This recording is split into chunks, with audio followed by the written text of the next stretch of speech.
Hi guys, good morning. Ngayon ay aakyat tayo sa langka. Mayroon kasing isang hinog.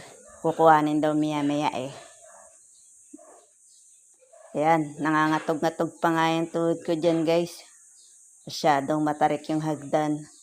Wala naman kasing kukuha niya kundi ako eh. Kasi ako lang pinakamaliit at magaang. Sa hagdan na yan. Kailangan hindi pwede mabigat dyan. Para na akong unggoy dyan guys. Tingnan mo, ang hirap kuhanin. Kailangan pabagsak lang. Hindi ko kayang buhatin yan. Kailangan ibagsak lang yan guys. Pag sinapo mo naman, ay sabugang mukha mo dyan. Todo kapit ko pa dyan. Ang hirap pa namang hiwain tagal. Tingnan nyo guys.